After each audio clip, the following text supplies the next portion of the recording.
Tape Deck Media.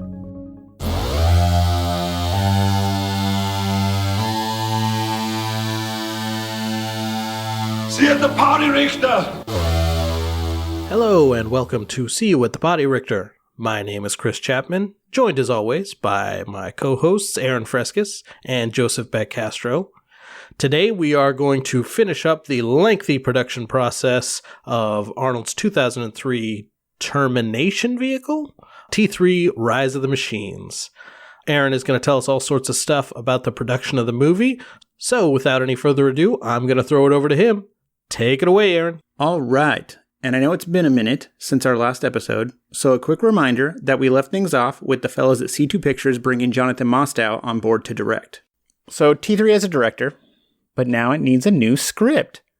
So Jonathan Mostow decides to bring in his old writer buddies, John Brancato and Michael Ferris, who he'd worked with on 1997's The Game, which Brancato and Ferris co-wrote.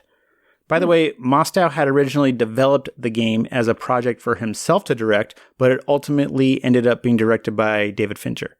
Fun fact, though, about The Game, old Johnny Mostow had originally wanted Kurt Russell for the lead role that would eventually end up being played by Michael Douglas, which would have been interesting, but the character is like such a rich asshole, and Michael Douglas plays rich assholes so well. Yeah. So good. Yeah. I'm also having trouble thinking of Kurt Russell being like desperate. Don't give away too much about it. About what? He hasn't seen the movie yet. Oh no, yeah, but he's pretty much desperate throughout the whole thing. Well, I mean, if you guys watch Breakdown, that's pretty much he's desperate throughout the whole thing, like very desperate. I mean, because he's not rich, he can't buy another wife, and that at least with The Game, he can just at least not a good one. Yeah. They ain't cheap. I don't know. It was pretty much perfect casting with Michael Douglas. I can't really see definitely. Kurt Russell in that role. He's so slimy. He's so, and Kurt Russell has like this affable like demeanor to him to where it's like, leave him alone, you bastards. Yeah, whereas it's kind of fun watching them fuck with Michael Douglas. Yeah. But okay, anyway. So Mostow met his writer pals, John Brancato, Michael Ferris, in college and had actually directed a 1991 movie they'd written called Flight of Black Angel. I was going to say Flight of the Black Angel, but it's Flight of Black Angel, which was a movie about jets, I think. Anyway, Brancato and Ferris have actually been writing together since the early 90s, getting their start on a few low-budget films before breaking through in 1995 when they co-wrote the Sandra Bullock cyber thriller The Net, which is also what dorks called the internet in the 90s. I think everybody called it The Net. Really? Yeah. Then it switched to the web. Mm-hmm. Oh, yeah. Then it was like online. Now I just call it my porn box. I guess that's a computer, actually. Anyway, you guys remember that movie? Yeah. Barely. Yeah, I mean, barely. Like, I remember it existed, and I've seen it at least twice. Yeah. But I've seen it once. It was some technology fear-mongering. Pretty much. Yeah. And Erica and I actually watched it recently. It's definitely dated, but it's still it's fun. But yeah, anyway. So Brancato and Ferris then went on to write 1997's The Game, which I definitely recommend checking out if you haven't seen, because it's pretty darn good. Yep. Although I think that's mostly due to the fact that it was directed by well-known perfectionist David Fincher. It's probably Fincher, Yeah, who I believe has pretty much the same reputation for being a control freak as James Cameron does. He's basically like the industrial rock version of James Cameron. Yeah. Or like if James Cameron was like really into the band Tool, like he'd be David Fincher. You're like, yep. Yeah. What band is industrial rock? If David Fincher is Tool, what band is James Cameron? Oh, I was trying to think of that, but I couldn't think of anything. Talking Heads. The Talking Heads? I don't think so. I mean, I don't think he's that experimental. He's a little more like that's true. He's like fucking. I don't know. I want to say like Rat or something. No, but he's like it's someone that's actually good. You too. I don't know. Yeah. I was like, trying to think of this, but I'm like, you too. I don't know. Pump out like good shit. It just also happens to be super like popular. Yeah. And then like his and early with the shit. message. Yeah. And like his early shit, you know, like the Terminator is like war, you know, it's like kind of dark and gritty, and like war is about like the fucking basically Terminators affect the whole damn planet. Yeah. I couldn't think of anybody else, and I spent too long thinking of the bands that I had or that joke that I was like, you need to move on from the James, because I was like, what would James Cameron be with that? But yeah, you two actually works perfectly. Sure. By the way, me saying that David Fincher is probably a big part of the reason why the game ended up being a good movie is solely based on the respective track records of both Fincher and the writers. Yeah. Because Fincher's next two movies after the game were Fight Club in 1999 and Panic Room, I think it was in 2003. Mm-hmm. While writers John Brancato and Michael Ferris's next two were Terminator 3 in 2003, followed a year later by Catwoman starring Halle Berry, which haven't seen, but I'm pretty sure it was no Panic Room, I tell you that. I've seen Panic Room. It was fine. I need to rewatch it. Maybe it'll be good. I like but the wife and I, we made a list of bad movies to watch, and then on Saturday it was down to we were going to watch Maximum Overdrive because we talked about it on the podcast, or Catwoman. I'm like, well, Catwoman's definitely on HBO because it's Warner Brothers. Yeah. Yeah. They fucking scrubbed that shit. It ain't on there. Oh, I thought it was. Nope. I'm sure it was at some point, but HBO is the fucking, like, Max is the fucking worst. So whatever you think is on there, it's not on there. That's true. They don't even have Westworld on there anymore, and that's a fucking HBO show. Fucking idiot. But it's on like Tubi or something like that now, isn't it? yeah, What is but they Westworld? Westworld, yeah. Oh, Jesus. But yeah, so I wanted to watch that, and Maximum Overdrive was better than I expected. Really? It wasn't good.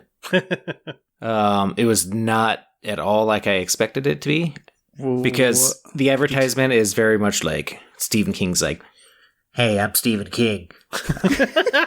I'm tired of people having bad interpretations. I'm going to scare the hell out of you." And like, it wasn't scary, but it wasn't as Coke fuel as I expected it to be.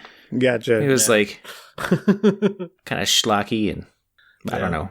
It was better than a lot of the other fucking interpretations of his movies. So, by the way, Catwoman's not on anything. You have to rent it.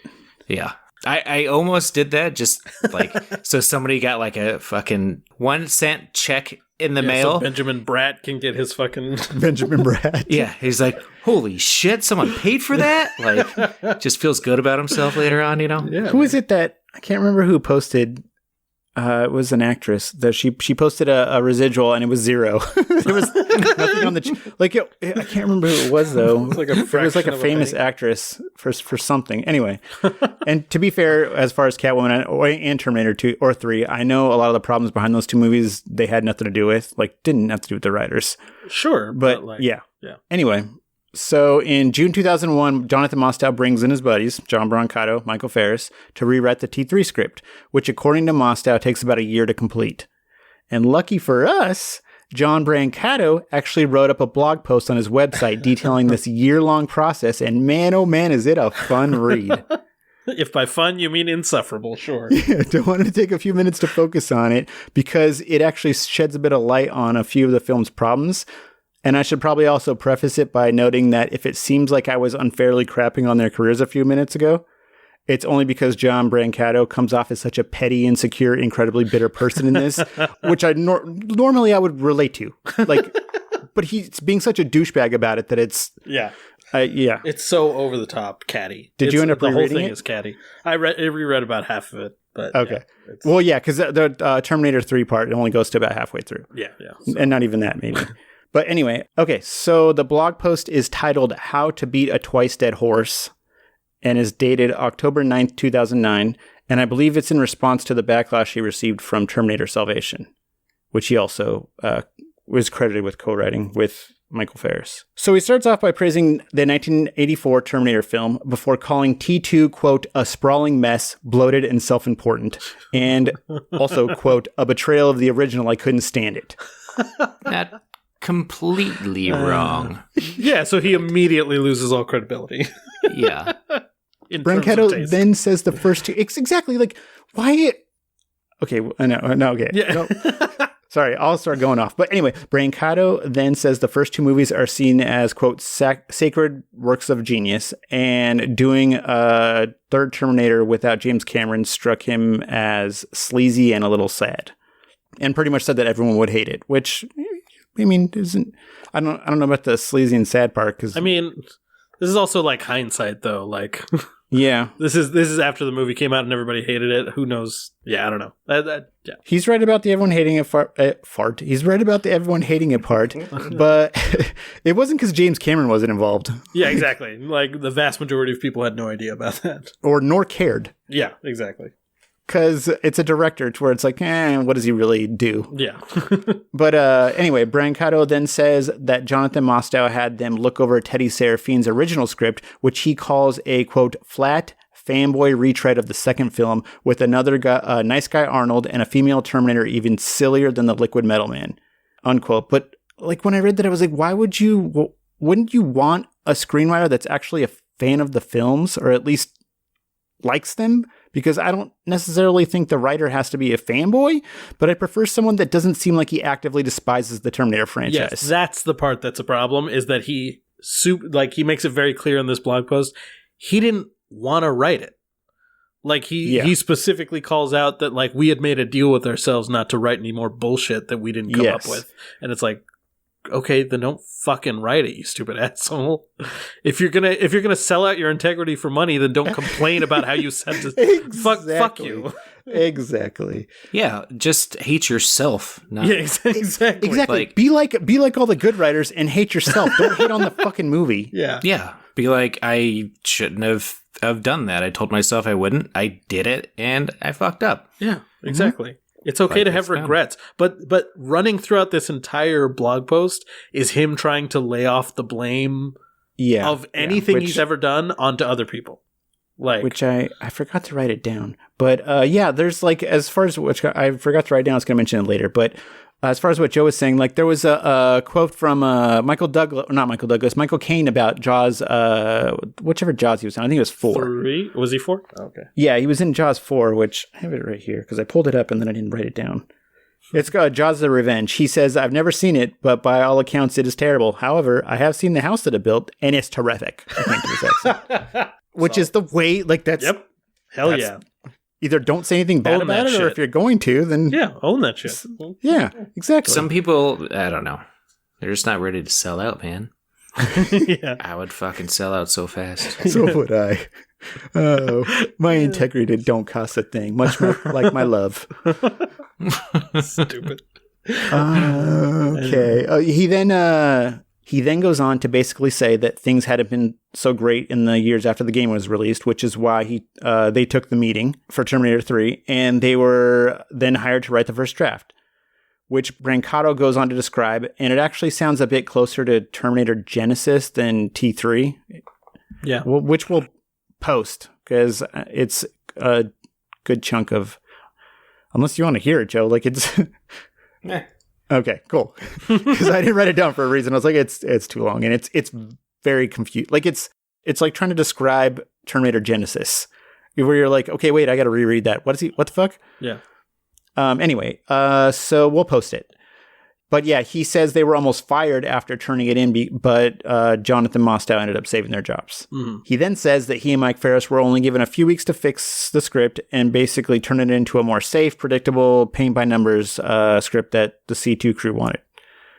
He does take credit for them adding the last scene with the nukes, but says they were also told to add some of the cheesiness back in that he claims was included in the Teddy Serafine version, which were the "She'll Be Back" line and the stripper star sunglasses. And do you guys remember those being in? Those were in the Teddy Serafine version. No, not the stripper sunglasses. The "She'll Be Back" one line was though. "She'll Be Back," I believe was, yeah. Okay. It's also possible they were in another draft. Yeah. Anyway, Brancato then says that they brought another writer in to add even more cheese than it already had, and that he was pretty much disappointed after seeing the finished film. He then goes on to point out aspects of the film that he felt didn't work. And would you believe it? He actually ends up taking some of the blame for he and Michael Ferris's contributions that didn't work. Wait. No. He actually criticizes the editing for ruining the supposed subtleties that he claims survived from their script, which I can't confirm because the final shooting script isn't anywhere on the internet. The net. And I think it's like one of the only ways you probably read it is if you're like to bid on it whenever one of them goes up for auction. Yeah. But yeah, he owns up to absolutely none of the movie's faults. None of them. Yet surprisingly, takes credit once again for what was arguably the best part of the movie, which was the ending. Yeah, exactly. It's just like... God, he's such a fucking... He's just insufferable. And I think my main issue with this post isn't so much that he basically makes himself out to be a martyr, but it's that he's so whiny and pompous throughout the whole thing. Mm-hmm. And he starts off the post with such a tone of like misplaced arrogance that it makes it virtually impossible to sympathize with him about anything. And as a writer, he should know this. He should know that you're going to lose your audience right away. Because one of the first things I learned when I started writing and performing like stand-up was you can't come out of the gate hot like that because your audience will immediately turn on you. Yeah. And if you do, you better be either super charming or funny as hell, which Brancato was like 0 for 2 with that. He's fucking not, yeah.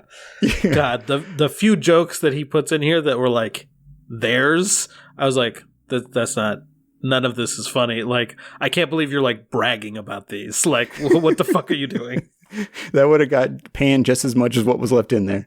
Yeah. And I don't understand his thought process with it because he wrote the post to explain his side of the story for T3 and Terminator Salvation because he was getting so much hate after Salvation. So most people already had some sort of like preconceived bias coming into reading this. And then the small percentage of people that actually did come in with an open mind were pretty much guaranteed to be alienated by the fact that Brancato kicks things off by almost immediately shitting on T2, which is like basically the most popular or probably the most beloved movie of the franchise. Sorry, Joe. No, that's fine. And one of the biggest blockbusters of all fucking time. Yeah. And it's probably James Cameron's best movie. It's Arnold Schwarzenegger's best movie. You know, like... Yeah. Yeah. Probably. Yeah. Jesus. I don't know. It's just it's just a weird post. Like it frustrated me. Yeah. Yeah, and like you can have your gripes with it, you know, like we've discussed this many times on this show about Terminator 2 and what that did to Terminator 1 and, you know, all the complaints about everybody that has about the Terminators after Terminator 2, how it like fucked up the story or whatever, but Terminator 2 did that to begin with. Like you can have those gripes, but it doesn't mean you have to like shit on the movie. Like I bring those up all the time, and it's not I'm not putting down Terminator 2, like because it's a fucking fantastic movie. Like I watched that one before even Terminator 1, and I knew what the hell was going on. That movie was amazing. It's still fucking amazing. True. You can go in that movie without knowing what's going on and still follow it, no problem. But yeah, I don't know. What a chode. Well, I'm curious if this was. See, I don't think that is. I was gonna say, is it just because of like the credibility? So if like he had a bunch of movies, like a better like list of credits besides this, and it was just like this is what happened with this one bad movie, then it'd be like, okay, well, I can see why he's kind of complaining. He comes off very petty, though. That's the problem, I think. Yeah, I mean, yeah, I don't know. It just he's so bitter throughout the entire thing. Yes, you can't like. But on top of that, if he had written a better movie, I don't think they would have kept asking for a change. I mean, I don't know, but who knows? Because I mean, studios are not. Yeah, studios are shitty sometimes. A lot of times, but like I don't know. It's like maybe it's like watching sports and blaming the refs, right? Your team loses.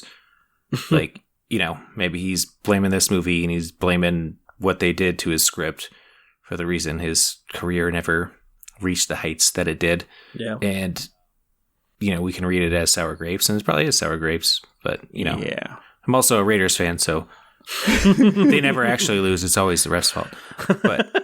But yeah, I don't know. Like, just starting it out with that shit, like you said earlier, Aaron, with losing the audience, that's exactly what he was doing. So, you know, maybe you could, like, talk about some good shit, and then, like, get into that later, be like, I didn't like the way it went, and I thought we had a better script or whatever, but... You know, that's the Hollywood process. What are you going to do? Yeah, if you do mention that, you need to put it somewhere after you already got the crowd. Like, you don't start off with your hot take. Unless you're like, like if it was like, I don't know who's a famous, like actual screenwriter, like Aaron Sorkin? Yeah, it's the only one I could think of.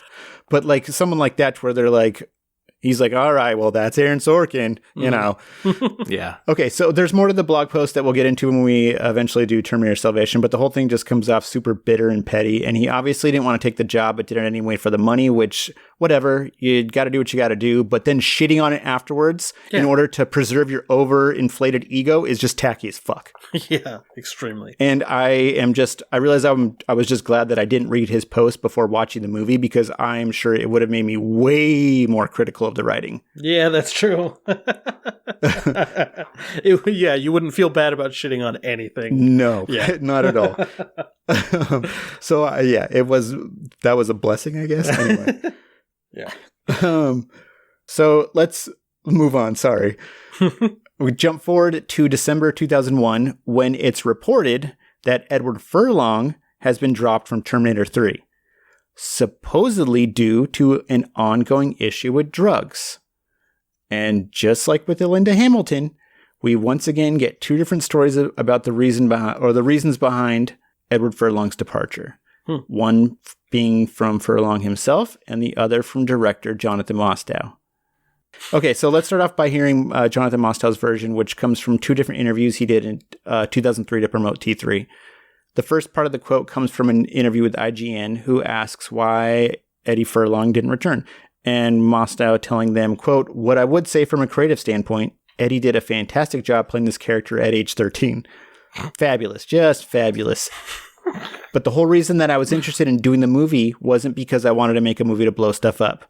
I just make movies that because I think I can tell a good story. What was interesting to me, again, was here he is in a very psychologically different place. Biologically, he's the same character, but psychologically, he's quite different. So I said, let's just sort of throw out all the assumptions and let's just say, who's the best actor to play this character? He then starts talking about Jodie Foster being replaced after Silence of the Lambs in that interview, but he does continue his explanation in a different interview by saying, quote, I wanted to throw out all assumptions and start from scratch and say who's the best actor to play this part. Here I have an actor who at the age of 22 is literally carrying the weight on his shoulders.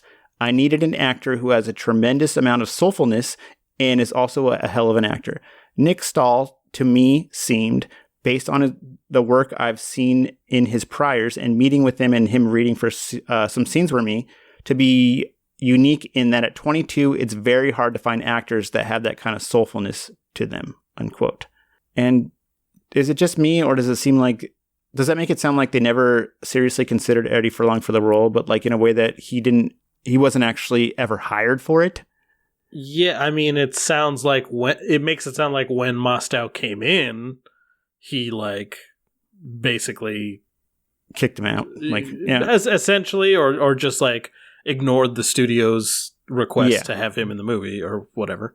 He was looking for a type, and Edward Furlong wasn't that type. Yeah, which is weird because he's which we'll get to in a second. But which is weird because the earliest article I could find mentioning Eddie Furlong being fired was from December 2001. Mm-hmm. So he was supposedly still attached to the film when Jonathan Mostow signed on in March 2001, as well as when they began rewriting the script in June of 2001. Although I will admit it can be difficult to find internet articles from that long ago unless it's like a really big news story. Yeah. Sorry, the net. Anyway, this is why I didn't have a girlfriend in the 90s. God, I gotta use the lingo. That's true. It's not cool. I know. Is it cool to say it now though, or should I be saying the web? No. You got to be saying cyberspace now. Cyberspace. Mm-hmm. Oh, okay. Anyway, so Edward Furlong's reason for not appearing is a bit different than Jonathan Mostow's. I don't know why I'm talking like William Shatner, but he actually spoke about it earlier this year on Michael Rosenbaum's Inside of You podcast. Mm-hmm. Have you heard that podcast? I've seen clips of it on YouTube. I've never sat down and listened to a whole episode, but he gets a good guess. He knows. Yeah, he does get good guess. Yeah. If it ain't this podcast, I don't fuck. Yep. Yeah. You heard that.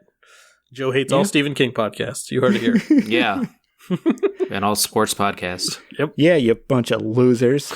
Anyway, so he said on the Inside of You podcast that there was a clause in his T3 contract stating that he had to stay clean. So absolutely no drug use. He then talks about his contract for a second before explaining what led to him being fired. And he says, quote, it was a sweet deal. It was the best deal that I had ever gotten in my life. For T3, it was like a lot of money, like millions. And I had never made that kind of money, so I called my friends and I'm like, guys, I just signed this fucking awesome contract. We're going to go to the club. We're going to get a bunch of blow, and that's it, man. This is the end, man. We're going to fucking do it. This is the end. Shit. Yeah. Like, it's the end of it. He can't do any more stuff. I guess you could say he wanted one last blowout. God damn it. Jokes like that are what make me confident about that Fellowship of the Onion going to someone else. Jokes like that are what get you to the Brancato level. But yeah, he wanted one last shebang. I don't know. I guess. I don't really know what that means. It's like the night before you go to jail or, or get fired from a movie. Yeah. I go to rehab tomorrow. Might as well fucking make my last night crazy. Okay. Yeah, exactly. Mm-hmm. But what I don't get is like you have like the Jared Leto's, the Daniel Day-Lewis Yeah, of the world, and they're like, sorry, yeah, they're all like, oh, he's so dedicated. He's a method actor. Like, look at him go.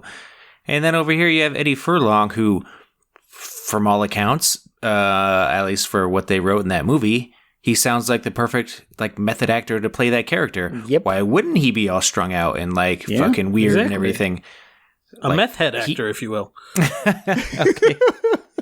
See, that was a lot better. Yeah, like why wouldn't you have that guy? Like he seems to, to be the perfect guy for that. So. Yeah. That's why when Jonathan Mostow's excuse, I was like, "What are you talking about? You're describing Edward Furlong." Yeah. It's just hard not to hear both accounts and be like, "Okay, one of these sounds way more honest than the other one." Exactly. Okay, that's not the end of the story, by the way. Okay. Okay, so he continues his story by saying, quote, "We went out to this club called Joseph's. I remember I poured some Coke." That's my name. I remember I poured some Coke on the toilet, but too much of it fell out of the bag, and I was like, "Fuck!" I didn't know what to do with it, so I was like, "Fuck it!" And I carved this huge fucking horse rail on the thing, and I just did it. By the way, quick side note: the first time I read that, I totally thought that he was snorting Coke off the toilet seat. Oh yeah, that's what I thought because I don't know anything about Coke. So he says I did it on the toilet, and I was like, "Why the fuck would you do it on the toilet seat?" Just like all around the rim. Yeah, exactly. Is it just a trick? It's like I'm going to do a whole horseshoe of Coke. Yeah, that also probably triggered it too. I'm assuming if it wasn't a tank, he did it on like. Was it the tank? Yeah, it's got to be the tank, right? Yeah. But I don't know. What do they have tanks? They don't have tanks in public bathrooms, though. Well, it's a club, so if it's a nicer bathroom, it might actually have a tank. Plus, trust me, like a lot of fucking places, especially like clubs and some restaurants I've worked at. I won't mention which one, but it was in Seattle, and I worked there for quite a long time. Some of them are built for like with that in mind. Yeah, like they fucking like build them. It's got a mirrored toilet seat. Well, okay, so when you go to a casino and they have like the little rail where you can put your beer, or like at a ball game or whatever, you can set your beer while you're peeing. Mm-hmm. Think of that idea, but kind of, who's ever like designing the bathrooms like thinks in their mind like, what are we gonna best make for you able to fucking do rails in there? That's exactly what it is. It's conspicuously at nose height. Yeah. I mean, you could bend down. Yeah, you can, but you don't have to. Yeah, that's what we get for hiring the Koch brothers to install our bathroom stuff. But yeah, if you have a club like that, especially like a fancy club in like a rich area or whatever, where there's a lot of blow, if you put like those like fucking toilets you have in like high school or whatever with little handle sticking out the side and you flush it and it gets super loud, like no one's gonna fucking go there because like where the fuck am I gonna be able to do blow in here? That's the other thing. Is I heard you. There's the part of the story where he says he like lost a bunch of Coke, and I was like, "Of course you lost a bunch of Coke. You were pouring it out on the toilet seat. It's going in the bowl. Just drink the water, you fucking loser. Just drink the Might water. as well hydrate while you're at it." Well, okay, I have a question, and there's still more of the story, but I guess this is more for Joe because Chris doesn't know shit about drugs. I don't fucking know. Do you have any idea why people use mirrors? Is it just so you make sure you get everything? No, it's Just because you look cool when you're like, oh yeah, fuck yeah. No, it's just easy to like see it on there, and like what else? Like you want a flat surface so you can kind of like separate it. True, and whatever. It's gonna be flat. Yeah, and you want like glass. You don't want to use like a DVD case or something. Getting microplastic in your nose. Yeah, and also you don't want something white. Like you want to be able to like see. Never sitting there for 5 minutes just snorting the. I can't think of something that's flat and white. My chest. The Bible. It's just a good like place to put it, and everybody's got kind of mirrors. Like you can use, like you're not gonna like take a mirror off the wall or whatever and like use that.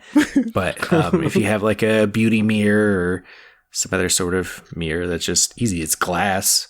Yeah. First of all, and you can see everything on there. It's not like it goes through and as I've seen people do. Yeah. I just figured, Anyway, so he continues the story. This is after he snorted a bunch of a horse rail of cocaine. I remember walking out. And I remember just walking out, and I'm talking to this chick, and then all of a sudden I wake up, and the lights. So embarrassing. The lights in the club are on. People are like standing around me. My buddy's crying. He's holding me. I'm like, what happened? He's like, dude, you fucking OD'd. And I'm like, I didn't OD. What are you talking about? He says, I had a seizure, so time disappears. When you have a coke overdose, time disappears. You have no idea what happened. The ambulance came. It was so embarrassing. End quote. Jesus. Oh man. But yeah. Damn. Yeah. So needless to say, the whole thing didn't blow over.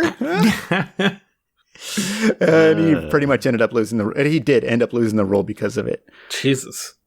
And first of all, doesn't he make it sound like this happened pretty much right after he signed the T3 contract?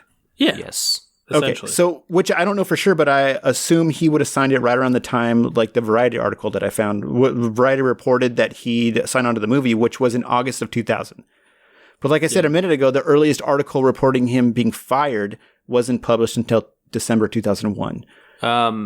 One thing I can say, possibly, like a possible explanation is like, at that time, that's when they're going to start filming or whatever. And then it's like, hey, we got to start doing drug tests and everything. Yeah, because they're not in contact with them up until that makes sense. I would also say the studio may not want anybody to know that he's not in the movie until they have a replacement and stuff, because otherwise they could lose investors and stuff. That too. And there's also something about this in that John Brancato, his blog. He mentioned it in his manifesto. So I guess he and Michael Ferris were given 3 requirements for the first draft of the script. Mm-hmm. One of which says, quote, John Connor had to be a successful executive and not Eddie Furlong. Mm-hmm. And the other 2 were Arnold had to be a good Terminator and the bad Terminator had to be female. But the writers were hired mid-June 2001. So I honestly have no idea. And this had to happen right around then. So I honestly have no idea when Eddie Furlong's that overdose story took place or when exactly he was fired. Yeah, I mean because he was already out around June or July 2001. If it took a year to finish the script, they finished it. It sounds like they were working on it right up until they started filming in 2002. Yeah. Who said no Eddie Furlong? The studio? The writers? The guys Andrew Vajna and Mario Kassar. Yep. Yeah. Oh. So yeah, they said they wanted Arnold to be a good Terminator. The bad Terminator has to be a female, and the third one was John Connor. It was technically John Connor had to be a successful executive, but then they had a little in quotations it says and not Eddie Furlong. Yeah. Yeah. So he had to be already out by then. Yeah, he was out by that point. Yeah. By the time that draft of the script was being written. Yeah. What I do know for sure is that old Johnny Mostow's reason for Eddie Furlong not being in the movie is partly untrue, considering that Furlong was likely already fired by the time they started working on the script, so he didn't really have a choice in the matter. Yeah. It's kind of like if you're told you can't have something and being like, well, I didn't want it anyway. It also is, again, trying to cover the studio's ass of exactly. being Exactly. There's no salacious reason behind this. We just went in a different creative direction. Yeah. And he sounds... Smart. Yeah, smart guy. Would have fucking done the same thing. Yeah, of course. Mm-hmm. Yeah, because you start saying that fucking studio fucked me. Fucking wanted Eddie Furlong. You sound like John Brancato. Fuck me in the asshole. And like, good luck getting another job. So. Yes, and he already seemed to have enough trouble with that, like after this anyway. Yeah. It was interesting how he made it sound like he had any actual control over casting, considering how we found out during the last episode that Arnold's contract pretty much gave him final say on basically everything. Yeah. Which I'm pretty sure, I think it included the principal cast as well. Mm-hmm. Yeah, definitely. And like I said when we were discussing Linda Hamilton, I get why Mostow didn't reveal the truth, but his explanations for old cast members not returning are just so specific, which I found kind of strange considering it kind of seems like he didn't really have a choice. And it's obviously not the whole story. I don't know. It just made like he makes, especially after hearing what Edward Furlong said, it makes his reasons just sound disingenuous, which I get. Again, I get that he's, you're promoting the movie. You're not going to say, well, he couldn't stop snorting cocaine. Yeah. I don't know. Mm-hmm. Fair. So anyway, they lose a John Connor, but the movie does gain a Terminator in February of 2002. And there were actually a few different people rumored that they were considering for the role, including Famke Janssen and Vin Diesel, who I guess was also seriously considered for the role of, like the lead role in Hellboy. Oh, really? Yeah, like Selma Blair's role. Sorry, that was stupid. Oh yeah, according to him, like in an interview that he did. But so I don't know if it's actually true. He plays the fish man. Yeah, which that wasn't David Hyde Pierce. It was just his voice, right? It was David Hyde Pierce's voice in the first one. Doug Jones. Doug Jones, yeah. That's his name. He right? did the voice in the second one. Yeah. Doug Jones actually did the voice in the second one? Yeah. David Hyde Pierce didn't come back, so Doug Jones just did everything. Fucking Niles. You think you're better than me. Yeah, he doesn't want to come back for anything. Not that, not the Frasier reboot. I know. Nothing. It's almost like Kelsey Grammer's an asshole. Which I don't know. I'm sure he's... He is. Okay. Oh, yeah, no, he's kind of a giant asshole. That's why nobody wanted to fucking come back. Yeah. Okay, yeah, but there were also a couple different articles with Arnold talking of former WWF/WWE wrestler China for the TX role. Mm-hmm. That would have been good. However, once again, I guess they're not infiltration units. I don't know. Whatever. But they are, aren't they? But yeah. Which I had down, and then I was like, I wrote it down. I'm like, that's not, I have the same comment. Like, would have been interesting, but she blends into a crowd about as well as Arnold does. Yeah. Yeah, but also about as well as two supermodels would, like Kristanna Loken and Famke Janssen. True. I think the only good one they really had was Robert Patrick. Yeah. As a Terminator. See, he just looks like a dude. He just looks like a racist cop, so he fit right in New York. Exactly. Or, sorry, in LA. That's, perfect casting on that one. Yeah. I mean, I was thinking, like, I don't know if she ever acted in anything either. I didn't actually look up her credits. China. I don't know that I've ever seen her in anything. I think she died, too. She did die. I know that. Yeah. Okay, so according to Jonathan Mostow, which take this with a grain of salt, they looked at 10,000 women for the role. Which, okay, dude. Sure. But according to... maybe you looked at 10,000 women around the time you were casting the role. I don't know. She'd be good. She'd be real good. Anyway, but they eventually went with 23-year-old Kristanna Loken, who up to that point had done mostly TV, including a couple episodes of Boy Meets World. She'd been on a show, on the WB show called Unhappily Ever After, which was the one where Bobcat Goldthwait did the voice of like the stuffed rabbit that talks to. It was like a Married with Children ripoff, basically. Yeah. Yeah, but you know who the daughter in that was? Nikki Cox. Yeah, and she was in Terminator 2. She was in Terminator 2. That's true. Yeah. Who was she? When Robert Patrick questions her when he's looking for in the arcade. Yep. Yeah. She's in the Galleria. I don't think she's in the arcade. I think it's outside somewhere. Oh, okay. Like, he's just going down the street like, hey, girls, you seen this boy? Gotcha. That's John Connor. I don't know why she sounds like Todd Flanders. That's John Connor. We're not allowed to have sugar. Iron helps us play. She was in that, which I watched. I don't know. That show was something. I always wanted to watch that show, but it was like, we weren't allowed to watch that show. Come on. I know, exactly.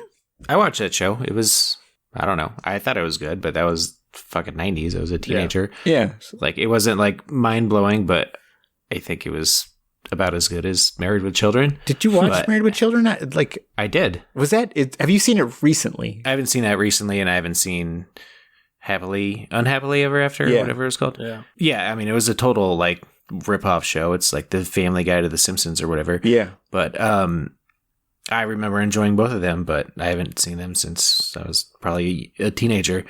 Married with Children just built like, you know, a legacy because it had Al Bundy and he scored 4 touchdowns in a single game at Polk High School. Yeah, so I can't comment on the quality of either show. Okay. I don't remember. I watched a ton of Married with Children for like 3 weeks, like 15 years ago, because I had mono, and so I couldn't sleep. You sad dog.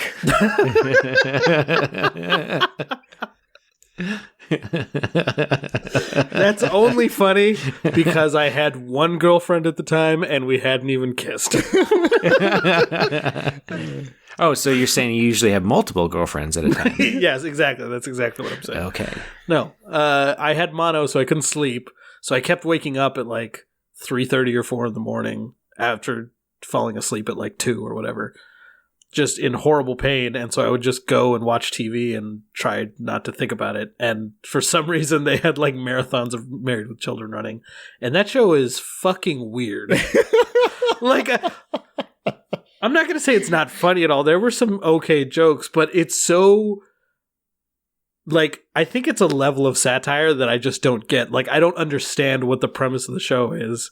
It's Al Bundy's whole character is that he hates sex with his wife. Which is always weird to me. He just kind of hates his family, too, doesn't he? Yes, but mostly sex with his wife. Yeah, that's very pointed. Yeah. Like, that's most of his character. Yeah, the Simpsons nailed it. Like, Al, let's have sex. No pig. Yeah. And then everybody No laughs pig. and then flushes the Flushes. toilet. Exactly.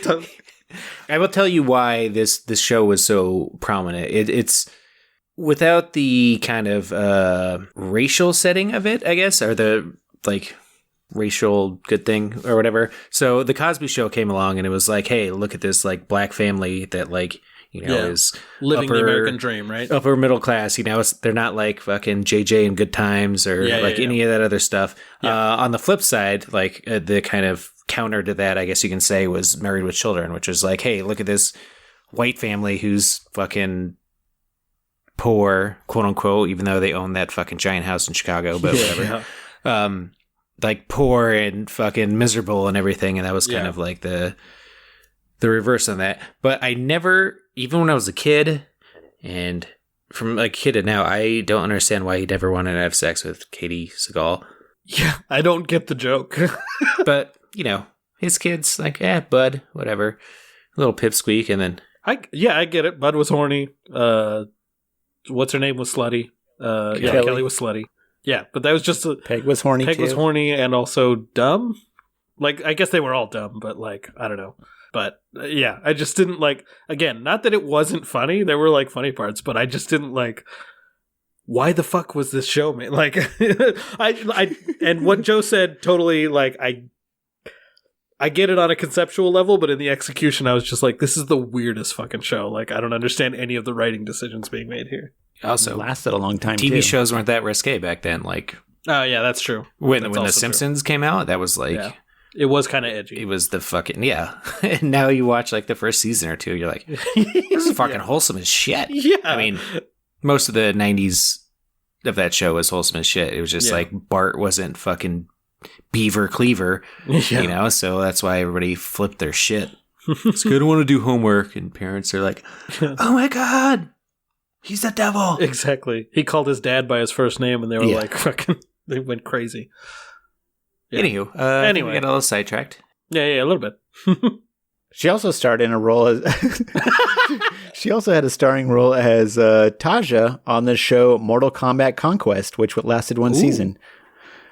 Yeah. She actually put on, for T3, she actually put on 15 pounds of muscle for the role, as well as took Krav Maga and mime lessons, but those were separate lessons, by the way. It wasn't like a Krav Maga mime class, which would have been fun to watch. Krav Maga class. She took Krav Maga lessons and mime classes. Is probably the way I should have worded that. But, she also did weapons training as well. Mm-hmm. So they do finally find their new John Connor at the end of March 2002, about 3 weeks before they started filming. This role also has a pretty well-known list of actors that they were considering, including, well-known at the time, including Shane West. Sure. Okay. Yeah. Joe now? No. Okay. Logan Marshall Green, who, Shane West was in, I don't even know. I know who he is. He was the heartthrob in, what's that movie? The cancer movie. What the fuck is that movie? The Mandy Moore cancer movie. Hey, what's the... walking, the long walk. Walk to Remember. Walk to Remember. That's the one. Yeah. I've never seen it.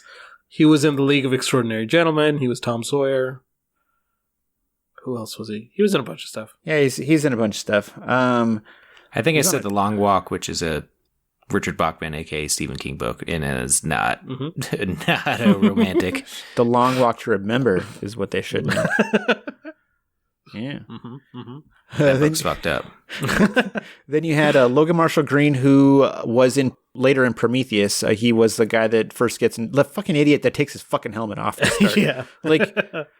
And does it? I don't think a face hugger something goes on his throat or something. I haven't watched that movie in a while. But he's the first one that gets infected and ends up infecting the main chick. Spoilers. Yeah. Oh, have you not seen that? Sorry. No. Really? He hasn't seen the game. Yeah, but we can't trust him to have seen anything. This was a newer movie. I figured, What am I? Movie guy watch Joe watch it all? Movie guy Joe watch it all or something? Yeah. Jeez. I gotta do other stuff. Can't just be watching movies all day. It makes sense to me. You've seen how long it's taken me to write this. So. Okay, and then you have the last one was Jake Gyllenhaal, who is in stuff. Yeah, he's in a lot of stuff. The Bubble Boy, if you will. Yeah, he was in the star of Bubble Boy, Jake Gyllenhaal. Boy. I think he was in a Spider-Man movie too. Yeah, almost Spider-Man, almost John Connor. He's got a lot of almosts. Yeah, that probably at least one. I don't know. They don't know if it worked out for the best. I'm curious. Probably. What was he doing? He was probably doing Donnie Darko around this time, I would assume. Although I think that came out before this. That's 2001. I think that came out in 2001. Yeah. Curious what he ended up booking besides this, which, that's right. It was... Jarhead. Yeah. That would have been nearly this time. It was... No. It wasn't Jarhead. It was... sorry, I was just... God damn it. The Day After Tomorrow was in 2004, so possibly that. Yeah. Anyway. Okay. But they ended up deciding on 22-year-old Nick Stahl, who's probably most famously known for his role as a yellow pedophile in Sin City. Yeah. But he'd actually started... Really? I always associated him with Carnival. Yeah, same. But then I was in the articles, pretty much every article, it wouldn't have actually mentioned it this time because I think that was after this. But any article that I read past this was like Sin City. So yeah. I think it's just because it was Carnival also got canceled. It was a smaller thing, but yes, same Carnival. But he actually started acting when he was a kid, and actually starred in Mel Gibson's 1993 directorial debut called "The Man Without a Face," which I believe is based on the faceless guy that Joe saw that one time in Quest Haven. Yep. Yeah. Yep. I'm still waiting for my fucking royalty check for that piece of shit. Fucking Mel Gibson. Mel Gibson stole your because you're Jewish. Well, exactly. I was just about to say that. That's why he didn't want to fucking give me anything. I'm going to stop talking because everything I said is like... Thanks for the movie idea, Sugar Tits. First of all, I think he's pissed because I was like, hey, you can say whatever you want about Jewish people, but don't say sugar tits. Say saccharine breast. And he's just like, not going to have it. That was Scottish. That was even Australian. Yeah, it's like, it's not going to have it. No, see that? Are you trying to do... I don't know. He's still pretty Scottish. He's Australian. He's Australian. I'm not going to have it. I'm not going to have it. Not going to have it, mate. I ain't going to have it. I ain't going to have it, mate. Just do the line from From Simpsons, it gets... It was an emergency. I'm making a heavy. Oh, I see you've played Knifey Spoony before. But yeah, like Joe said, he also starred in the HBO show Carnival, which I've always wanted to watch, but... Yeah, that started in 2003, so he might have booked that before, after, whatever, right around the same time. Yeah, there was actually an MTV article that I was reading that I'm actually going to mention right now that talks to him, that pretty much says the next thing he is doing after T3 is Carnival. Oh, well, so spoilers. Stahl learned to ride a motorcycle for the role, as well as had some weapons training. Wait, he learned to ride a motorcycle for the 30-second scene at the very beginning. I mean, you got to learn to ride a motorcycle. Like if you're gonna, Where he's wearing a fucking helmet. That was him learning to ride a motorcycle. Was him falling off the bike. Exactly. He wasn't supposed to fall off.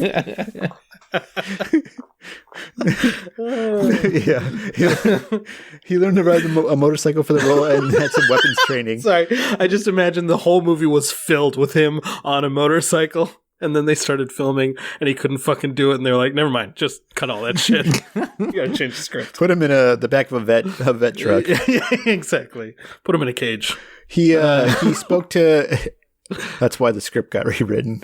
He spoke to MTV in 2002 about his approach to the role, saying, "quote I'm not trying to imitate anything about the character that's been done. I just don't think that that's realistic or that's even possible. You have to kind of use your own arsenal. So I've really just tried to make it my own." End quote. But I really just wish he would have approached the role by imitating Edward Furlong's performance in 2000 or in Terminator 2, just like squeaky voice and all. Just yeah, Mom. I honestly wish he would have fucking done something because yeah, he's kind of boring. It's about in this movie. as bland. Him and fucking Claire Danes are about as bland characters, and I don't necessarily think it's acting. It's a little bit of directing and writing and I guess acting, both but perfectly good actors. yeah, especially Claire Danes. It's just bland as fuck. Yeah, the most interesting part of his performance is just when he's fucking strung out at the beginning of the movie.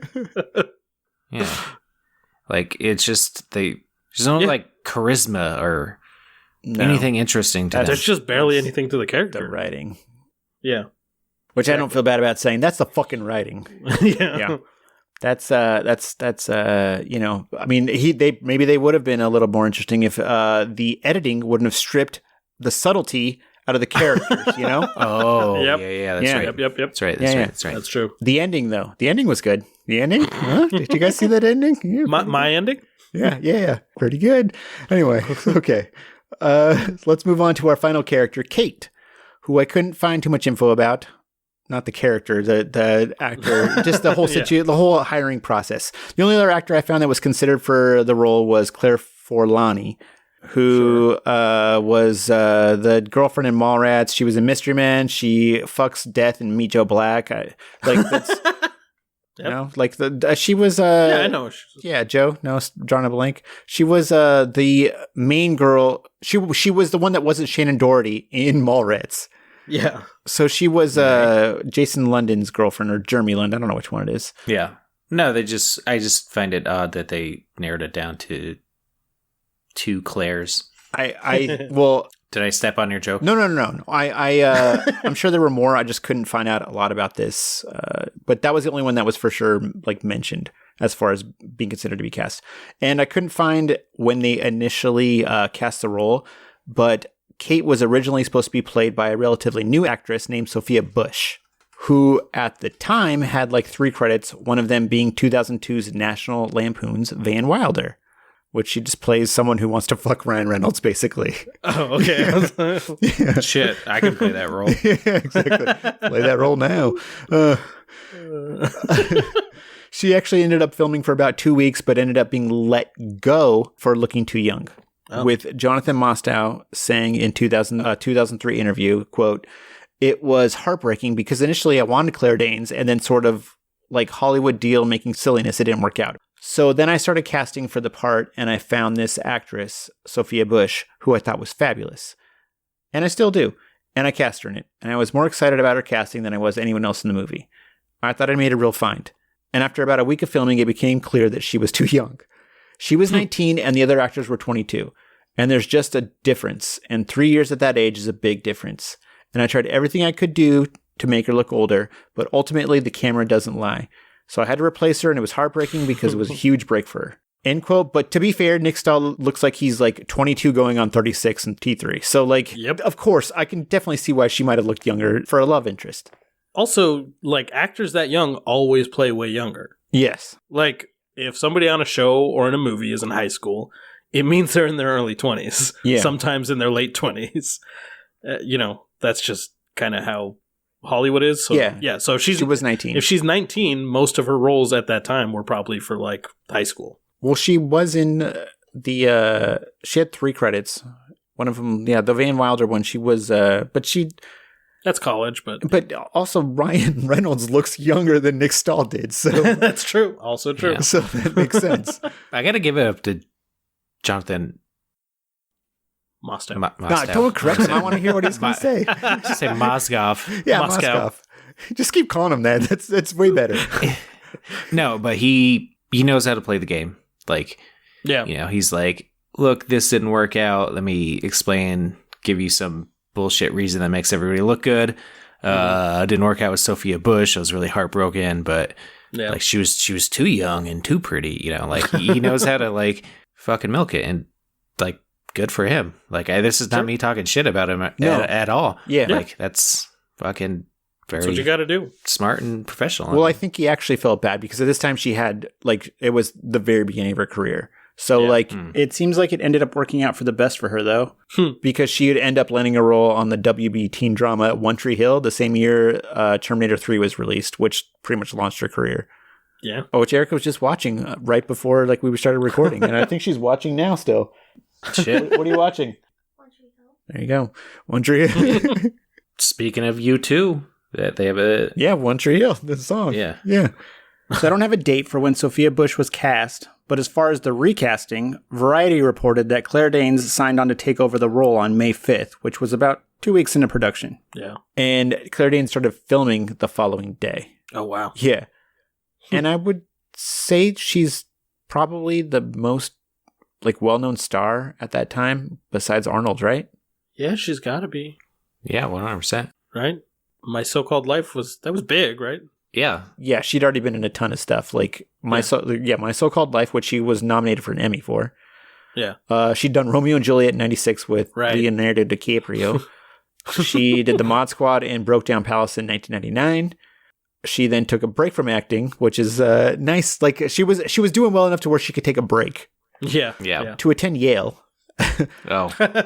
And then came back in 2002 with 2 films, which the first one was Igby Goes Down, which is supposed to be super good, and then The Hours, which was nominated for a Best Picture Academy Award.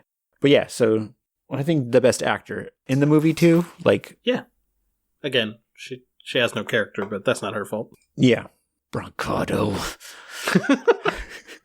Okay, so filming begins April 15th, 2002, with the planned 100-day shooting schedule, which was originally supposed to be 38 days in LA, Los Angeles, and 62 days in Vancouver, but they figured out a way to trim $8 million from the budget in order to shoot the whole thing in LA. Huh. With Arnold telling Variety about this, that they did it to stay closer to their families, as well as preserve the crew jobs that would have been lost had production moved to Canada. Huh.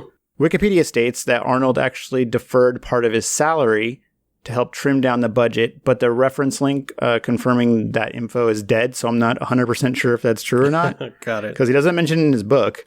Yeah.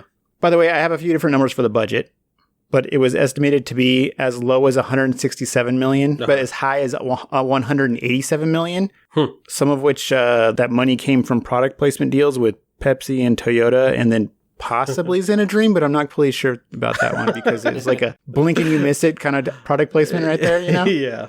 Yeah, but it was a big one. Yeah. And this crazy ass budget actually made it the most expensive independently financed movie ever made at that time. Wow. Yeah. Interesting. Just meaning that there was no big studio involvement.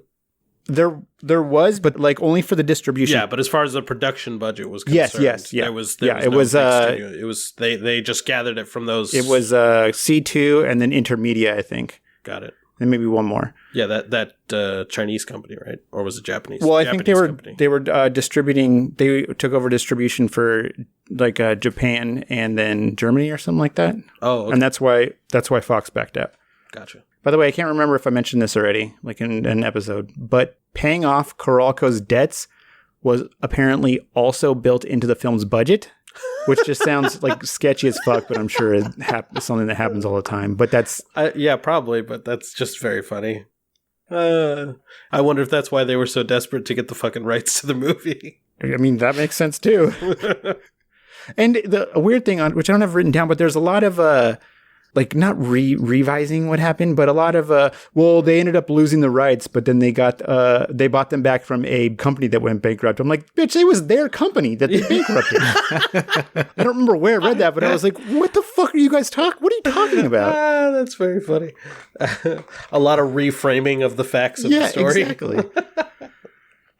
But anyway, so they actually ended up building, as far as like the sets, they actually ended up building a quarter-mile long street set at the Boeing plant in Downey, California, for part of the crane chase sequence, with the entire sequence being plotted out beforehand by director Jonathan Mostow and, I kid you not, stunt coordinator Simon Crane, because sometimes those jokes just write themselves. Yep. That's funny. So the scene featuring the TX crashing the crane through a glass building while Arnold's T-850 hangs on was a practical effect. Damn. Yeah, he wasn't actually like on there, obviously. Okay, while they were crashing it through. No, that was digital. Like when he was, that's all digital. He wasn't on there for that. They had a dummy attached to it, which looked kind of funny. So there was something on there. Just legs swinging in the breeze. Yeah, but they actually ended up constructing a glass building and then crashing the crane through it as the effects team set off charges in order to guarantee the building actually fell down. Huh. Supposedly, the studio wanted that scene removed because they didn't want to pay for it, but Arnold allegedly paid the $1.4 million it cost to keep it in. And I'm not sure if that's true. I first saw it in the T3 IMDb trivia and then found it mentioned on like random sites and in random videos, but none of them provide a source. So they may have possibly just pulled it from the always reliable IMDb trivia.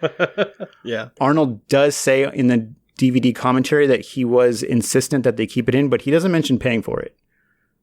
Well, that's good, because that's one of the better like set pieces in the movie. For sure. And Arnold obviously was on the crane for a lot of the filming of that sequence, telling CinemaReview.com, every movie you do, an image sticks with you, and I will always remember the weeks that I spent hanging on the hook of that huge monster crane, getting dragged behind it, smashed into things. It was unbelievable. We used every safety precaution, but there were close calls many times.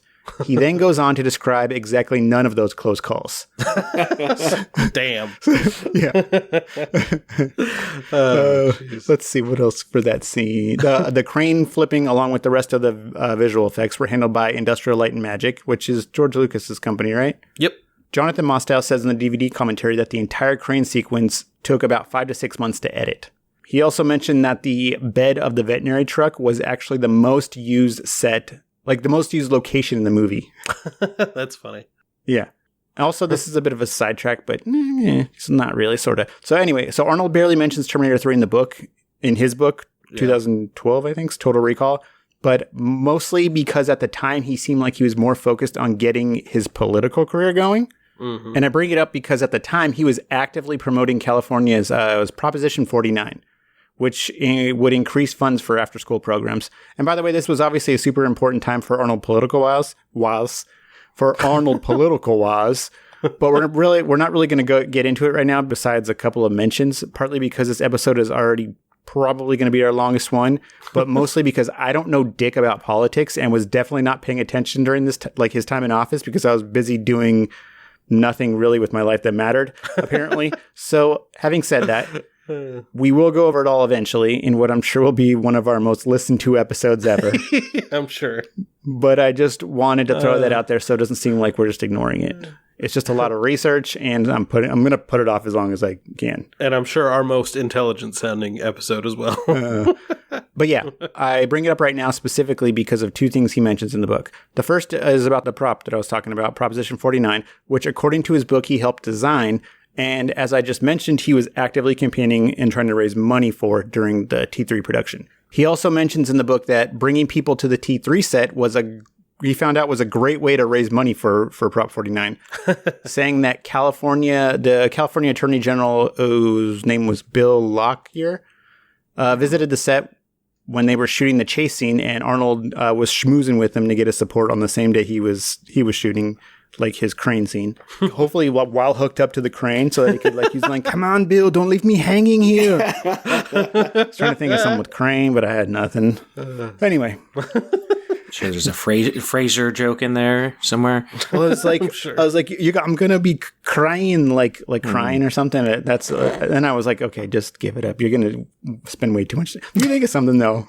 Toss me $100,000 while you're down there. I don't know. Anyway, so he wasn't the only person to visit when they were filming that crane chase sequence. Jonathan Mostow told Vulture in 2021 that Bill Clinton visited after they'd already started filming like the crane destroying everything, and says that Clinton was just in awe and like amazed by it. He's like, oh my God, this is the greatest thing I ever seen. Sorry. Okay. The second thing he mentions that I wanted to go over real quick is how exactly he became involved with Prop 49. And it actually relates to something we discussed a couple episodes back, which is Arnold's contract. So I'm going to give you like those super basics of like how he got involved, because it was a long process. But according to the book, he was already considering running for governor before filming began on T3, and was secretly consulting with political advisors in 2001 about possibly running, like the possibility of running and winning. Oh. So he pays a visit to the C2 crew, Andy Vajna, Mario Kassar, to run the idea past them and see if they seemed enthusiastic about it, he was going to hit them up for campaign money, as well as kind of like ask them if they would ask other producers to contribute as well. Mm-hmm. So Arnold talks about how this meeting went, and saying in his book, quote, "When I went to their office to talk about the governorship in April 2001, I didn't expect them to bring up Terminator 3. I'd signed a deal memo, it's in quotes, to star in it if it ever got made, but the project had been in development limbo for years." And real quick, unquote, but real quick, if this happened in April 2001, then at this point, Vajna and Kassar had just hired Jonathan Mostow, because he got hired at the end of March 2001. Oh. Also, he said he signed a deal memo, which is actually different. I looked it up. It's different from his eventual contract. So according to my 10 seconds of research on Google, a deal memo seems like it's a less formal version of a contract, but is still legally binding. So it's like in between like a what is it? Like a signed cocktail napkin? No, like a word, like a verbal contract. Oh, okay. Somewhere in between a verbal contract and an actual contract. Got it. Okay. But yeah, so I'm assuming it was probably like the basics, like just stating that he'd star in the movie if it ever got made, and that they'd eventually work out a contract if that ever happened. Yeah. So anyway, he continues saying, quote, "Jim Cameron had moved on to other projects, and as far as I knew, they didn't have a director or a script. But as I made my pitch about politics, I saw them look at me as if to say, what the fuck are you talking about? Running for governor?" Continues, "Terminator 3, it turned out, was a lot farther along than I thought. A script was almost ready, and not only that, they'd entered into merchandise and international distribution deals worth tens of millions of dollars. They were planning to start production within a year. Andy was reasonable and friendly, but firm, saying," and this is him quoting Andy Vajna, "if you back out, I'll get sued, because we sold the rights based on you as a star. I'm the last person interested in suing you, but if I get sued, I'll have to sue you because I can't afford to pay all these guys back. With damages. The numbers are huge." Unquote. So, first off, if we can assume that's all true, then that means that C2 obviously didn't bother to keep Arnold or his people in the loop about any sort of progress for T3, because Arnold mentions not even knowing about the script or them hiring a director, which also is strange considering his contract states he has final approval of the director, and Mostow had already signed on at that point. So, well, his contract states that, but obviously the memo deal wouldn't have stated. Maybe it like did. That. I don't have the specifics of that. Yeah, So I don't know. It could have, and they just like pushed it over to that. But I don't know why his contract would if they already hired a director. So the timelines for this are like more messed up and confusing the actual movies. Because that kind of shit can change all the way up to production. Yeah, true. Like you can fire a director, that shit happens all the time. Yeah. But it still seems crazy that they wouldn't keep him updated when they were doing major stuff like getting scripts commissioned, getting hiring directors. That seems well. insane. I don't know. Like how he can be with stuff. It seems true. like I'm sure his memory is not perfect, but yeah. But so at first I couldn't figure out why C2 wouldn't keep Arnold in the loop, but I'm assuming they at least gave him updates only as often as they needed to, and it was probably done through his like manager or agent or whoever, I guess would probably check in with C2 before Arnold would sign on to any movies to see. Like, I would assume that was part of their like arrangement, right? Yeah. Makes sense to me. Yeah. Plus the fact that at the time Arnold was keeping this like as hush hush as possible. Mm-hmm. So I guess technically C2 wouldn't have any reason to give him an update unless they hear from, like, if there's nothing going on, which there was, though. That's what's weird. Unless they hear from Arnold's people. Yeah.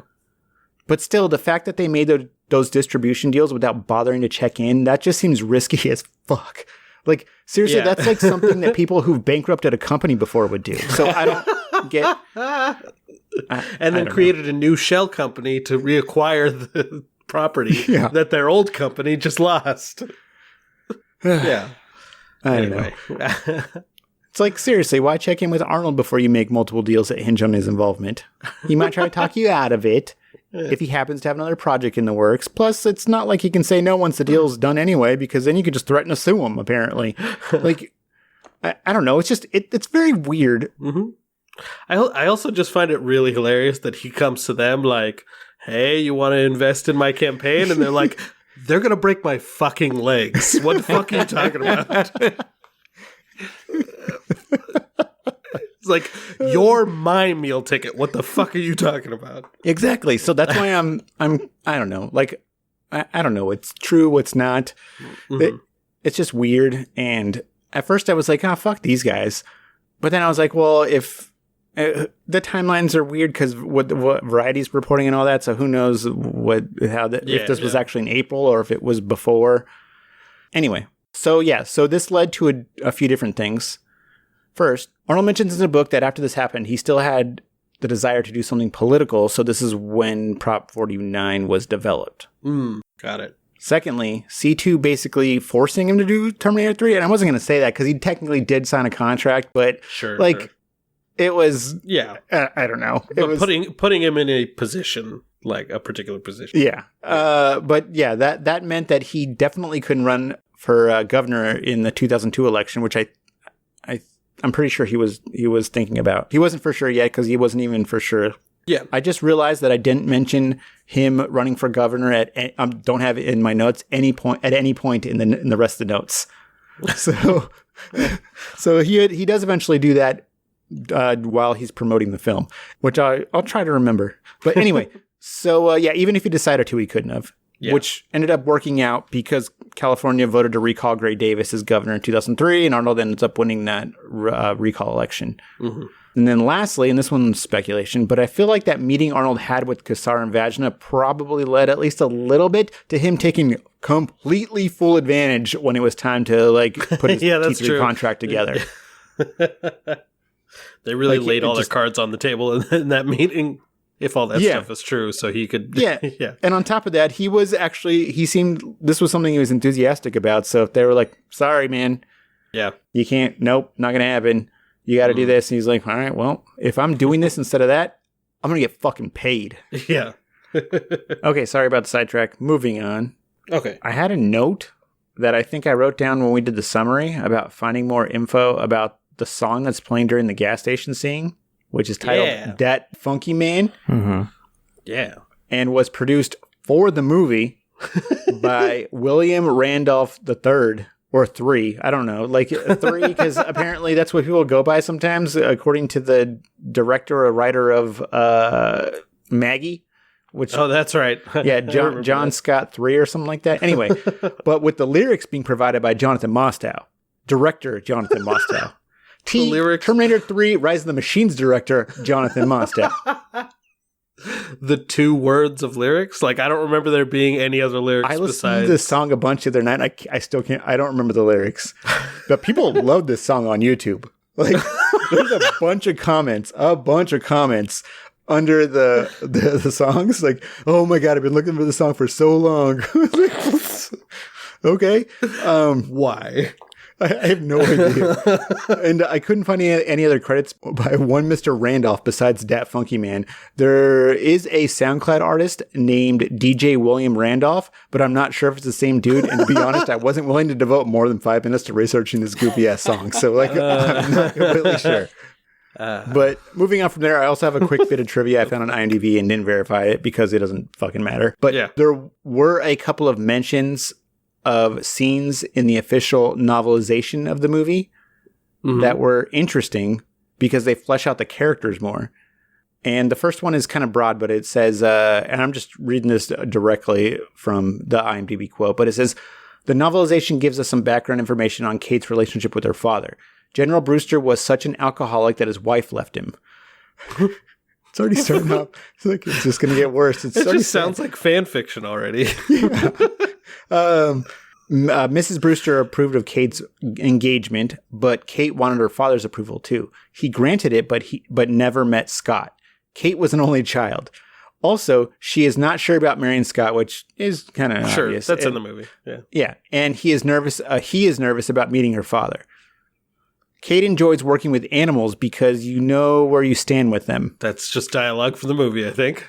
Wait, does she say that? I'm pretty sure she says that sometime. But maybe I'm just making that shit up. Yeah, I mean, just like whoever wrote this IMDb trivia. Well, it could be from the novelization. I wasn't going to put the time into actually looking into the novelization because then I'd have to like search through the novelization for these parts. And I was like, okay, no. Okay, if it's not in this movie, I swear to God it's in another movie. But that line sounds very, very familiar. That does line sound familiar. That's how I talk. Like Yoda. When Kate was born, her family was stationed in Germany at Rammstein, which is a band. So I didn't know that was Rammstein. I don't know. I'm pretty sure they're a metal band. Mm-hmm. Yeah. So that must have been annoying. Maybe she was conceived at a concert. Because she was born as a, quote, Air Force child, it explains why she knows the difference between a real gun and a paintball gun when John pulls one on her. Sure. So, yeah, that was all apparently from the novelization, which I loved reading those novelizations when I was... This might be a fun one to, like, actually, I don't know. Some of those novelizations go crazy. Yeah. Moving on, the cemetery scene was filmed at Rose Hills Memorial Park in Whittier, California. Apparently, Arnold suffered a squib-related injury during the shootout scene when he's holding the casket over his shoulder. I thought you were going to say when Kate shot him in the face. Yeah, no, that would be... Is this a squib that goes off? Yeah, exactly. And don't worry if you're unsure exactly which scene I'm talking about, because Arnold definitely describes it when he's asked about the injury during an interview with blackfilm.com, saying, quote, accidents happen often in a movie set, especially when you deal with explosions and stunts. There was one scene where I carried the casket down the hill, and it was the same time I was shooting at police officers and blowing up their vehicles and destroying everything that's in front of me and then shooting back. I just love it when... Yep. Sorry, quick side note. I love when... In the DVD commentary, which this is my first DVD commentary that I've watched of his movies. Yeah. Most of his it's broken up so he's not on it the whole time. It's got Claire Danes, Kristanna Loken, the main people, and then Jonathan Mostow, but they keep cutting in between them.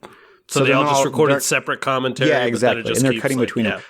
But 80% of Arnold's his commentary is just describing the scene as it's happening, which is just great. Like with the fireman scene, I was mad at them because they hit me with the fire truck. So then I reach around and I'm like, this is, I can't do anything with this, but it's just great to hear. Anyway.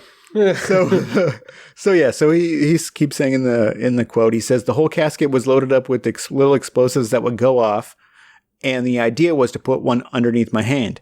In the middle of the shoot, I felt this unbelievable pain and this explosion going off underneath my finger, and I'm absolutely convinced if I wouldn't have had the thick leather gloves, my finger would have come off with that. It was unbelievably bruised for a long time, and I had to get medical attention for it. Wow. By the way, that's what those are called, right? Squibs? Like, I don't want to sound like some sort of townie using the wrong terminology. I mean, the squib is the thing where they shoot you and a little blood packet explodes on you. Yeah. So because he made it sound like a squib/explosive was supposed to be underneath his hand in that quote.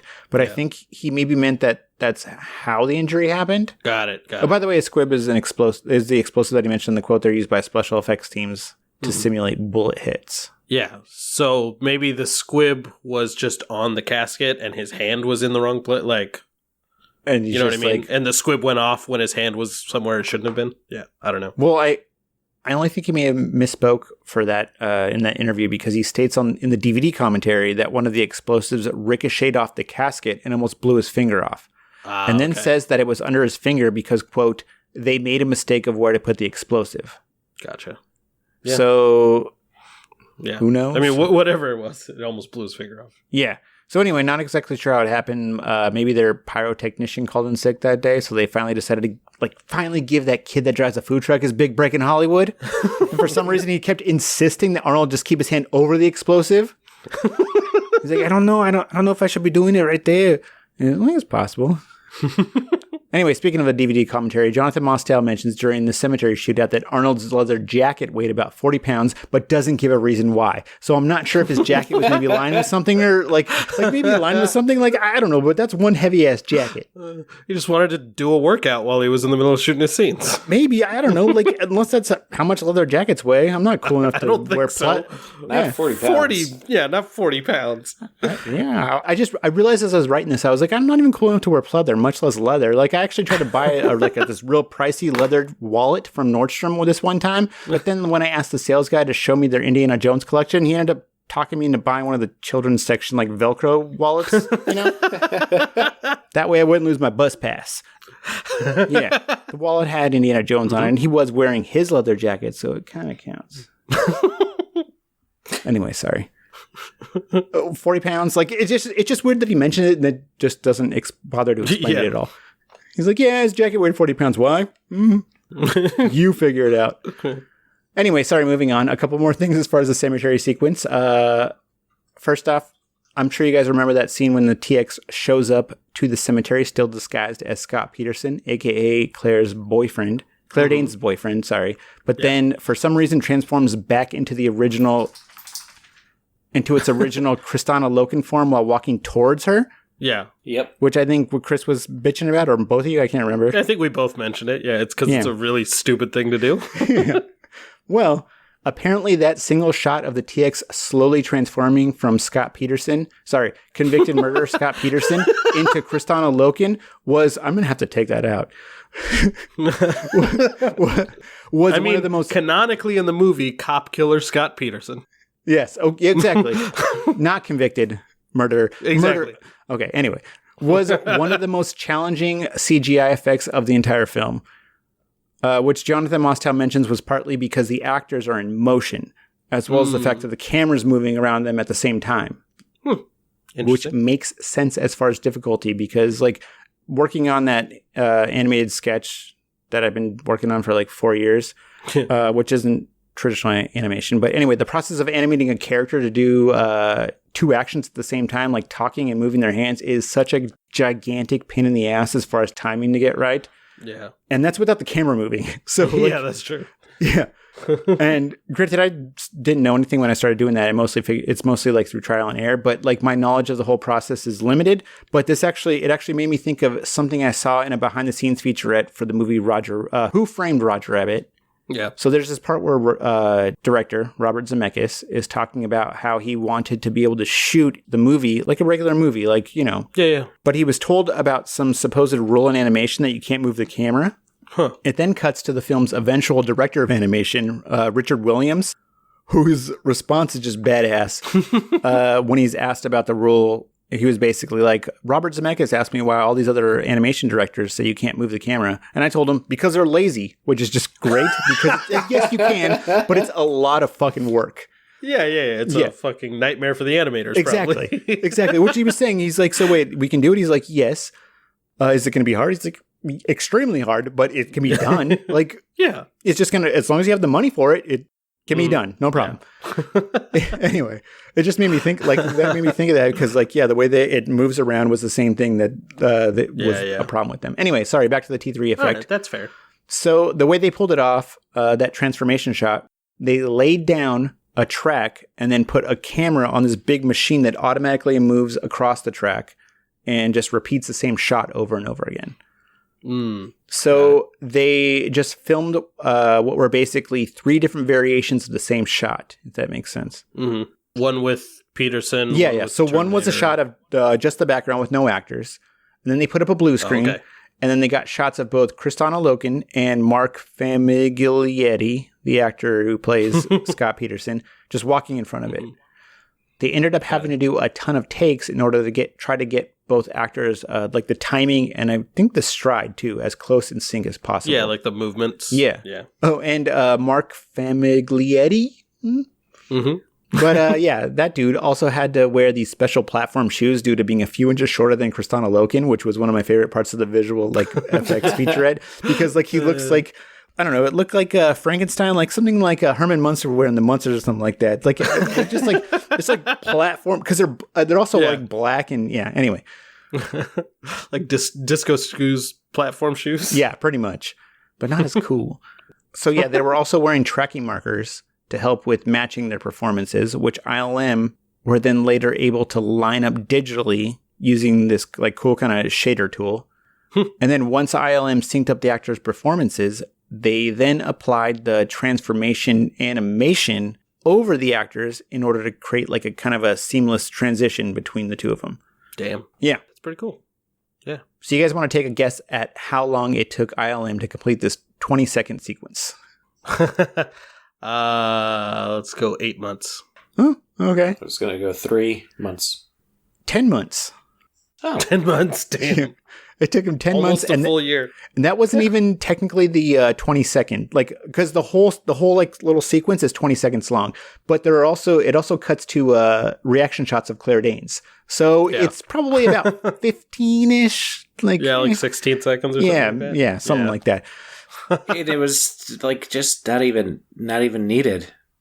Like, It is a cool shot, but it also, like, when you watch it, I realized as I kept watching this over and over again, I am pretty sure that it's one of the shots that they use for like promotion.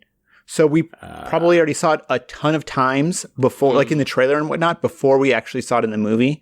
And on top of that, I'm going with Townies this time. Townies like us don't fucking care about, like, it's like, oh, cool, it changed. Like, oh, it changed into... Yeah, that's the problem, is that we have no idea what kind of work has to go into a shot like that. Exactly, especially at that time. For you to say that was one of the hardest shots for them to get, I was like, why the fuck would they... would that be that hard? Yeah. So. Yeah. Which that wasn't even the hardest one. The hardest one's coming later. And even that one, I was like, really? Guys, come on. I'm like, fuck you. The technology doesn't exist yet, bitch. Yeah, exactly. We literally had to invent a new kind of animation or whatever. Anyway, moving on from that, we're almost done with this production stuff. But both CRS, which, is Skynet eventually, like a kind of, right? Oh, is that? Okay. CRS was the company that's like the program or whatever. No, it's the what her dad works for. Like it's like it's like the Department of the Military. Yeah. Gotcha. I probably should have looked up what that stood for. But anyway, the military compound, Computer Robot Services. Yeah, that sounds right. and the military, like the bunker at the end, were both sets. Yeah. And cool. I believe they were filmed at. I think they were filmed at Los Angeles Center Studio. It didn't say exactly, but which was where pretty much everything that everything that was shot on the set was filmed. They actually ended up using a ton of space. They used like 6 sound stages while they were there. So the T-1 robots that attacked them when they're at CRS were actual robots built by Stan Winston Studios, with Stan Winston telling IGN, quote, Terminator 1, the first Terminator, we built robots. We pretended to build robots. Great imagination, great fun. What a great thought. Robots that can actually do things. Terminator 2, we broke ground with 2 technologies and continued to pretend to build robots. With technology of animatronics and CGI to give you the illusion of robots. In Terminator 3, we actually built robots. Damn. Yeah, so they were actual, like, functioning robots that they built. That's awesome. It's very funny because that kind of stuff paves the way, but, like, I'm sure the robots that they have at like Disneyland now that people operate, like R2-D2 robots and shit, are like 10 times more advanced than those now. Yeah, for sure. Yeah. Stan Winston Studios also created Arnold's fake torso that was used for the scene when he removes one of his power cells. Mm-hmm. And then in addition to designing the model for the TX, like they designed the TX like model or whatever. I don't know. They also created life-size models of both Arnold's T850 and Kristanna Loken as the TX. And they're extremely lifelike. Like enough where Arnold is standing next to one and it's hard to tell which one is Arnold. Oh, really? Wow. Yeah, I'm here. I'm going to put a link in the Yeah, let me see. the chat so you guys can check it out. Damn. Yeah, they're pretty crazy good. Yeah. Yeah. And I can't remember if they have that picture in there where Arnold is standing next to one, but I was like, which one is which? Like, sat there for a second trying to figure out which one. Yeah. It's the one where he's like half his face is in green screen. Yeah, that one. Which I'm assuming it's that's the one. That's him. But yeah, Yeah. Anyway. Yeah, that's definitely him. I don't know why they're putting green screen on it. Anyway, but yeah, the last two things as far as visual effects, ILM handled the CGI during the bathroom fight, the one at CRS between Arnold and the TX. Arnold actually mentions on the DVD commentary that he would do the fight choreography with the pillow, which would have been great to see. He also has some weird comment on the commentaries where he's like, see, the thing about this is that in movies, you're not normally allowed to hit women, but with this, because she's a Terminator, you can hit her. And I was like, what are you talking about? What? You don't have to talk throughout this whole thing. You can just let the movie play and just like watch the scene. Anyway, so yeah, and then like I was saying, one of the hardest effects ILM created, and it was apparently the hardest effect, was when the TX gets stuck to the particle generator or accelerator or whatever it was. Yeah. And her skin starts peeling off. Like not skin, but her. Yeah, TX it looks like she's melting into the particle. Yes, exactly. Yeah. That was the hardest one, apparently, which is what we were talking about. They had to invent new technology. It took them 6 months just to develop a method to simulate that sequence. Wow. So, yeah. I like how both of the hardest shots in the movie were moments where I was like, this doesn't make any fucking sense. This is fucking stupid. Yeah. It's Like an asshole. Or you wouldn't think about it until you see a shitty version of it, or a company that's not ILM creating it, and you're like, this looks like shit. Yeah, it's like when I try to do web design, like, wow, this looks like fucking garbage. It's like 1997. You got to sell it as the charm of it, you know? Yeah, exactly. The retro site. Exactly. You got to have a lot of blinking stuff. Yeah. Little fan counter. How many people fucking go there? Fan Dancing baby. You know, all the good shit. Okay. And then the last two quick bits of trivia are from IMDb, the novelization stuff, which is the last two that I want to mention. But first, according to the novelization, General Robert Brewster, Kate's dad, knows that Skynet is designed to think for itself and privately muses whether or not it could ever become a threat to humanity, since it can adapt to anything. Here's one. The second one, it says Cyberdyne went bankrupt after the events of Terminator 2. That makes sense. This explains why Skynet's construction has been overtaken by CRS. Skynet allegedly cost the Pentagon $15 billion to make. Huh. Yeah. Anyway, did you guys actually read any of those like novelizations ever? Because I used to love those when I was... I've never read one in my life. We owned the one for The Lost World, the Jurassic Park movie. I read that one, I remember, but I don't remember what was in it like at all. I'm sure it was a lot of the same shit, but usually that one is even, I'm sure, was worse because it's a book based on a book. So yeah, that's true, and it was super short. It was one of those small ones, right? Tiny. Yeah, yeah. It was like probably it was like a Cliff's 100 Notes. something. Yeah, exactly. Yeah. So exactly. it's describing the movie basically. Yeah, essentially. So it's because The Lost World is not a whole lot like the movie. Yeah. But I used to like those novelizations just because it would just basically being impatient to watch the movie. Oh yeah, and there was the Batman Forever one too. We had that. That one is. I remember being fun when I was little, but I'm sure it's just like, how do I describe all this shit? Because I think they're just given the script. Yeah.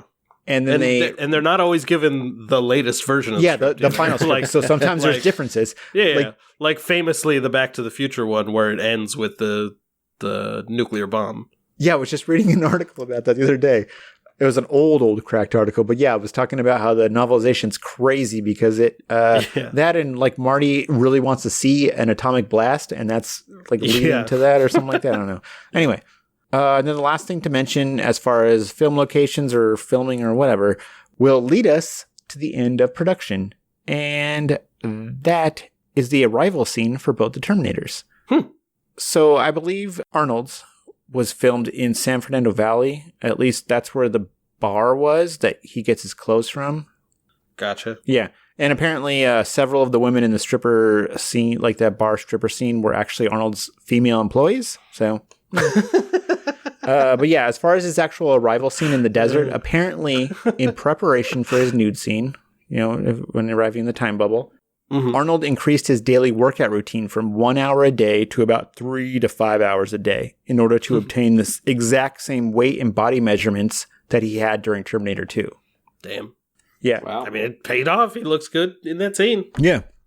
He looks he looks like a fucking Terminator in that scene. He explained why he did this to Knight Ridder, that newspaper that I was, Anyway, saying, quote, I had to, Otherwise, people would say, he's lost it. He's all saggy and flabby. and that would be all anyone would talk about it. I didn't want to be digitized because someone would blab, and then it would be in all the columns. Blab about the flab. So I just worked harder. He also worked out every day he was on set. Like when they would break for lunch, he would go and just work out. Yeah. And then the last scene shot for the movie was the first part of the TX arrival scene. When, on Rodeo. Because the rest of that scene was filmed, like the first thing that she shot, like that Kristana Loken shot. Oh, okay. They shot with Kristana Loken. So when you say the first part, are you just talking about? Does it cut away? Sorry, does it cut away right after she gets there? Because I thought she approach the woman when she's naked, right? Exactly. Yeah, when she walks up to that car, all that stuff with the car, I believe, was shot somewhere else. Oh, or first, or maybe I don't know. Or maybe just the part after she gets in the car. Yeah, when she's in the car and she talks to the cop. So yeah. Anyway, it was actually filmed on Rodeo Drive. Jonathan Mostow said it took 5 months to get clearance to shoot that on location, and it was also challenging due to it being a big tourist area and Kristana Loken actually being naked. Yeah. So they were trying to just block stuff off. It was a close set, but Kristana Loken actually ended up mentioning on a Jay Leno interview that we're not going to watch because it's fucking creepy. But anyway, she mentions on The Tonight Show with Leno, who, on top of that, he also had James Woods there as the other guest. I'm like, oh man, I'm sure she was dealing with shit once it cut away. What a creepy sandwich. Yeah, exactly. Jesus Christ. But she mentions that one of the producers, she's like, all of a sudden, because they were talking, like, hey, tell me about that new thing that you did.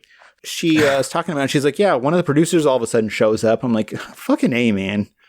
She's like, why are you here? You can't. She kicked him off the set, basically. She had him kicked off the set. I was like, good. Yeah, thank God. Anyway, so filming officially ends September 8th, 2002. It took 108 days, 20 weeks. So I believe they went about a week over their 100-day schedule. Although I'm assuming they made sure to have Arnold wrap by that 19-week deadline that was part of his contract. That otherwise, which would have been the last week of August. Yeah, exactly. Otherwise, they would have had to pay the extra $1.6 million overage fees. Jesus. Yeah. So that's it for that. Okay, cool. So that finally wraps up production after just 8-9 years. And so we're going to move on to the promotional material next episode. So stay tuned for lots of, I'm sure, riveting and funny videos. Not really.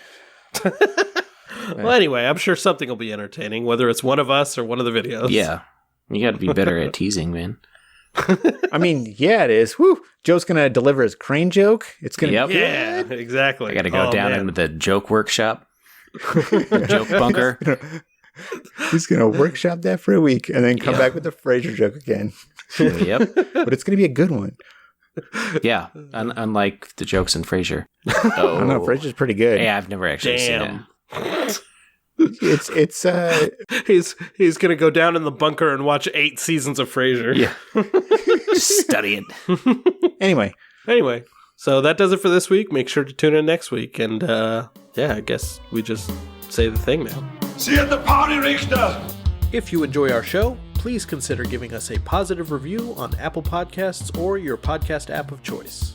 You can follow us on Twitter and Instagram at The Potty Richter to make sure you never miss an episode. See You at the Potty Richter is a production of Tape Deck Media. Follow Tape Deck on Instagram at tapedeck_media or look us up on Facebook for more hilarious podcasts. This has been a Tape Deck Media production. Thank you for listening.